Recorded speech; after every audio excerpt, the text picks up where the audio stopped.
ముఖ్యంగా హైదరాబాద్లో శ్రీకృష్ణ, జనని, హిరణ్య, డెల్టా, శ్రీరక్ష ఆసుపత్రులు మొత్తం 10 హాస్పిటల్స్ మీద కేసు నమోదు చేశారు. నల్గొండ వెళ్దాం. నల్గొండలో విజయభాస్కర్ సిద్ధంగా ఉన్నారు. విజయభాస్కర్, నల్గొండ వ్యాప్తంగా ఏ హాస్పిటల్స్ లో ఈ స్కామ్ నమోదు అయింది? ఏ సెక్షన్స్ కింద కేసు నమోదు చేశారు?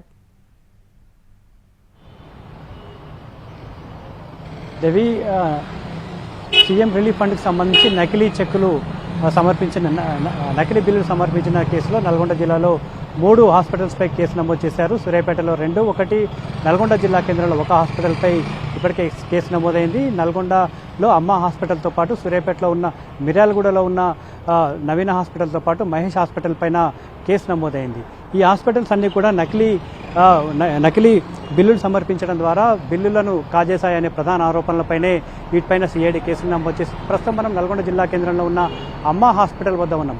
ఈ హాస్పిటల్ కూడా కొన్ని సిఎంఆర్ఎఫ్ చెక్కులకు సంబంధించిన బిల్లులను సబ్మిట్ చేసిందనేది ప్రధాన ఆరోపణ. దీనికి సంబంధించి ప్రస్తుతం ఇక్కడ ఎవరు కూడా లేరు. హాస్పిటల్ సంబంధించిన నిర్వాహకులు ఎవరు కూడా లేరు. మీడియాతో మాట్లాడడానికి కానీ మీడియా ముందుకు రావడానికి కానీ వాళ్ళు సాహసించని పరిస్థితి ఉంది. ఈ హాస్పిటల్ కూడా 2 బిల్లులు సీఎంఆర్ఎఫ్ కింద సబ్మిట్ చేసినట్టు కూడా తెలుస్తుంది. అయితే వీళ్ళు ఒకటే మాట చెప్తా ఉన్నారు, మా హాస్పిటల్ పేరుతో అంటే మా హాస్పిటల్ రిజిస్ట్రేషన్కి సంబంధించిన వివరాలు కావచ్చు, మా హాస్పిటల్కి సంబంధించిన ఇతర డాక్యుమెంట్స్ అన్నీ కూడా కొందరు ఫోర్జరీ చేశారు, గుర్తు తెలియని వ్యక్తులు ఫోర్జరీ చేశారు. మాకు సంబంధం లేకుండానే వాటిని సీఎంఆర్ఎఫ్ కోసం రీఫండ్ కోసం పంపించారు. ఎంక్వైరీ చేసే క్రమంలోనే ఈ విషయం బయటపడింది. ఎంక్వైరీ క్రమంలో మా హాస్పిటల్ కూడా సిఐడి అధికారులు కావచ్చు, పోలీస్ అధికారులు కావచ్చు, మెడికల్కి సంబంధించిన అధికారులు కూడా వచ్చారని చెప్తా ఉన్నారు. ఈ క్రమంలోనే అవన్నీ ఎవరైతే ఆ సీఎంఆర్ఎఫ్ డాక్యుమెంట్ సమర్పించారో వాళ్ళు సమర్పించినవన్నీ కూడా ఫేక్ అనే విషయాన్ని మేము వాళ్ళ దృష్టికి తీసుకెళ్ళినట్టు కూడా వాళ్ళు చెప్తున్న పరిస్థితి. అంటే ఈ హాస్పిటల్ నుంచి సీఎంఆర్ఎఫ్కి పంపించిన బిల్స్కి ఈ హాస్పిటల్కి ఎలాంటి సంబంధం లేదనేది వాళ్ళ ప్రధాన వాదన. మరోవైపు మిర్యాలగూడలో ఉన్న 2 హాస్పిటల్స్కి సంబంధించి 2 మల్టీ స్పెషాలిటీ హాస్పిటల్స్ ఉన్నాయి. ఇక్కడ ఒకటి నవీన మల్టీ స్పెషల్ హాస్పిటల్ కావచ్చు, మహేష్ మల్టీ స్పెషాలిటీ హాస్పిటల్. ఇక్కడ నుంచి దాదాపుగా 22 బిల్లులు సీఎంఆర్ఎఫ్కి కోసం వెళ్ళినట్టు కూడా తెలుస్తుంది. ఇవన్నీ కూడా అంటే సామాన్యమైన ఇప్పుడు మనం అమ్మ హాస్పిటల్ ఏ విధంగా అయితే చూస్తున్నామో ఇటువంటి స్థాయి బెడ్ కావచ్చు, ల్యాబ్స్ కావచ్చు, ఫార్మసీ కావచ్చు, ఇటువంటి పరిస్థితులే ఉన్న హాస్పిటల్ నుంచి చాలా కీలకమైన వైద్యం అంటే క్యాన్సర్ లాంటి రోగాలకు కూడా న్యాయం చేశామని దానికి సంబంధించి బిల్లులు సమర్పించారు. ఈ క్రమంలోనే అనుమానం వచ్చిన సీఎంఆర్ఎఫ్ సంబంధించిన రెవెన్యూ అధికారులు విచారణ ప్రారంభించిన క్రమంలోనే ఇదంతా కూడా బయటపడింది. అయితే ఏదైనా ఒక హాస్పిటల్ నుంచి సీఎంఆర్ఎఫ్కి చెక్ వెళ్ళాలన్నా, దానికి సంబంధించిన బిల్లు సమర్పించాలన్నా, ఆ డాక్యుమెంట్స్ అన్నీ కూడా సమర్పించాలన్నా ఖచ్చితంగా ఆ హాస్పిటల్కి సంబంధించి ఒక గవర్నమెంట్ డాక్టర్ కూడా నోటిఫై చేయాల్సి ఉంటుంది. ఇక్కడ గవర్నమెంట్ సంబంధించిన డాక్టర్ల సంతకాలు కూడా ఫోర్జరీ చేసినట్టు కూడా ఈ సిఐడి విచారణలో తేలింది. ఇటు మిర్యాలగూడలో ఉన్న 2 హాస్పిటల్స్పై ఇప్పటికే అధికారులు దాడులు చేశారు.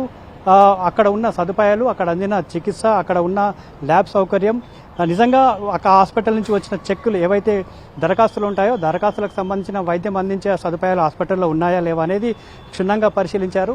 ఎవరైతే పేషెంట్లకు సంబంధించిన డాక్యుమెంట్స్ అన్నీ కూడా జాయిన్ అయ్యేటప్పుడు కావచ్చు, డిశ్చార్జ్ అయ్యేటప్పుడు కావచ్చు, మొత్తం కూడా కేసు సమ్మరీ అంతా కూడా స్వాధీనం చేసుకున్నారు. పూర్తిగా అవన్నీ కూడా విచారణ జరిపిన సందర్భంలో పూర్తిగా అవకతవకలు జరిగాయి. ఫేక్ బిల్స్ అన్నీ కూడా పెట్టి బిల్స్ తీసుకునే ప్రయత్నం జరిగిందనేది ఒక నిర్ధారణకు అయితే వచ్చారు. ఇక మరోవైపు ఒక హాస్పిటల్కి సంబంధించి గుంటూరుకు సంబంధించిన డాక్టర్ సంతకం ఫోర్జరీ చేశారు. అక్కడ ఉన్న గవర్నమెంట్ హాస్పిటల్ డాక్టర్ సంతకం ఫోర్జరీ చేశారు. ఈ దర్యాప్తులో తేలిన క్రమంలోనే గుంటూరుకు సంబంధించిన డాక్టర్ కూడా పోలీసులకు ఫిర్యాదు చేశారు. మరోవైపు మరొక హాస్పిటల్లో నల్గొండ జిల్లాకు సంబంధించిన మరొక 2 గవర్నమెంట్ డాక్టర్లు ఈ బిల్స్ల పైన సంతకాలు చేసిన నేపథ్యంలో అవి కూడా ఫోర్జరీనా లేదంటే ఉద్దేశపూర్వకంగా ఆ డాక్టర్సే చేశారనే కోణంలో కూడా పోలీసుల దర్యాప్తు అయితే కొనసాగుతుంది. దాదాపుగా 24 బిల్స్ ఈ 3 హాస్పిటల్ నుంచి సీఎం కార్యాలయానికి చేరిన క్రమంలోనే వీటిపై అనుమానాలు వచ్చిన ఆ సీఎం రిలీఫ్ ఫండ్కి సంబంధించిన రెవెన్యూ విభాగం దర్యాప్తు ప్రారంభించిన సందర్భంలో దాదాపుగా వీళ్ళన్నీ కూడా ఫేక్ బిల్స్గా ఒక నిర్ధారణకైతే వచ్చారు. అంటే వీరి స్థాయి ఈ హాస్పిటల్కి సంబంధించిన ఎలాంటి అర్హత లేదు, వాళ్ళు అందించే వాళ్ళు బిల్లులో పేర్కొన్న రోగాలకు సంబంధించి నయం చేసే సామర్థ్యం హాస్పిటల్స్కి లేకుండా ఫేక్ బిల్స్ పెట్టి వీళ్ళు అంతా కూడా సమర్పించినట్టు కూడా తెలుస్తుంది. దాదాపుగా 50 కోట్లకు పైగా వీళ్ళంతా కూడా చీట్ చేసే ప్రయత్నం చేసినట్టు కూడా తెలుస్తుంది. దీనిపైన మొదట సిసిఎస్ అధికారులు ఇక్కడికి వచ్చి విచారణ జరిపారు. ఆ తర్వాత ఇప్పుడు సిఐడి కూడా రంగంలోకి దిగింది. వీరిపైన కూడా పలు సెక్షన్ల కింద కేసు నమోదు చేశారు. 468 కావచ్చు, 458 కావచ్చు, ఈ 511 కూడా ఐపీసీ కింద కేసు నమోదు ఎఫ్ఐఆర్ నమోదు చేయడం అయితే జరిగింది. ప్రస్తుతం ఈ హాస్పిటల్కి సంబంధించిన నిర్వాహకులు, మరొక వైపు ఇక్కడ ఉన్న అమ్మ హాస్పిటల్కి సంబంధించిన నిర్వాహకులు ఎవరు కూడా అందుబాటులో లేరు. మరొక హాస్పిటల్కి సంబంధించి కేసు నమోదైనప్పుడు ఉన్న మేనేజ్మెంట్కి ఇప్పుడున్న మేనేజ్మెంట్కి పూర్తిగా సంబంధం లేకుండా పోయింది. మరొక హాస్పిటల్కి మాత్రం అదే ఎప్పుడైతే ఆరోపణలు ఎదుర్కొన్న సందర్భంలో ఏ మేనేజ్మెంట్ అయితే ఉందో ఆ మేనేజ్మెంటే ప్రస్తుతం రన్ చేసిన పరిస్థితి అయితే ఉంది. మొత్తంగా ఈ 3 హాస్పిటల్స్, నల్గొండ జిల్లాకు సంబంధించి ఈ 3 హాస్పిటల్స్ 24 వరకు దరఖాస్తులు చేసినట్టు తెలుస్తుంది. దాదాపుగా 50 కోట్లకు పైగా ఫేక్ బిల్లులు పెట్టి ఆ డబ్బులు కాజేసే ప్రయత్నం చేసినట్టు కూడా మనకు తెలుస్తుంది. దేవి, అంటే ఈ స్కామ్ కోట్లల్లో జరుగుతోంది.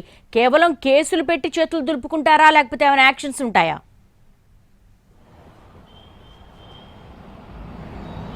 ఖచ్చితంగా ఈ వ్యవహారాన్ని ప్రభుత్వం కొంత సీరియస్గా తీసుకున్నట్లయితే తెలుస్తుంది. దాదాపు ఏడాదిన్నర క్రితం ఈ వ్యవహారం బయటపడింది. ఒక నల్గొండ జిల్లాకు సంబంధించి 3 హాస్పిటల్స్ నేరుగా సీఎం రిలీఫ్ ఫండ్కి సంబంధించిన చెక్కులను కాజేసే ప్రయత్నం అయితే చేస్తున్నారు. కానీ ఇక్కడికి సంబంధించిన కొంతమంది వ్యక్తులు హైదరాబాద్లో కూడా కొన్ని ప్రైవేట్ హాస్పిటల్స్ కేంద్రంగా కూడా ఈ దందా నడిపినట్లుగా కూడా అప్పట్లో పోలీసులు గుర్తించారు. అంటే నల్గొండ హైదరాబాద్ శివారు ప్రాంతాలకు సంబంధించి హైదరాబాద్ శివారు ప్రాంతాలకు ఏవైతే ఉంటాయో ఆ ప్రైవేట్ హాస్పిటల్స్ ఉంటాయో ఆ హాస్పిటల్స్ కేంద్రంగా కూడా, అంటే ఇదంతా కూడా ఒక ఆర్గనైజ్డ్గా జరిగినట్టుగా కూడా ఒక అంచనా వస్తున్న పరిస్థితి. ఎందుకంటే ఇక్కడ మనం నల్గొండ జిల్లా కేంద్రంలో ఉన్న అమ్మ హాస్పిటల్స్లో ఎవరైతే 2 బిల్స్ ఫేక్ బిల్స్తో చేశారో దానికి సంబంధించి ప్రత్యక్షంగానూ పరోక్షంగానూ మిర్యాలగూడకు సంబంధించిన ఫేక్ బిల్స్ క్రియేట్ చేసిన వాళ్ళ ప్రమేయం కూడా ఉన్నట్లు పోలీసులు గుర్తించారు. అంటే ఈ మొత్తం వ్యవహారం అంతా కూడా ఒక ఆర్గనైజ్డ్గా, అంటే వ్యవస్థలో ఉన్న లోపాలకు సంబంధించి ఆసరాగా చేసుకొని ఆర్గనైజ్డ్గానే ఈ నేరానికి పాల్పడే ప్రయత్నం అయితే చేసినట్టుగా కూడా గుర్తించడం జరిగింది. మొత్తంగా అయితే కొన్ని చెక్కులు మాత్రం ఇప్పటివరకు శాంక్షన్ కాలేదు. ప్రభుత్వం ఆ నిధులు ఎక్కడ కూడా మంజూరు చేయని పరిస్థితి ఉంది. కొన్ని చోట్ల మాత్రం చెక్కులు మంజూరు చేసిన పరిస్థితి ఉంది.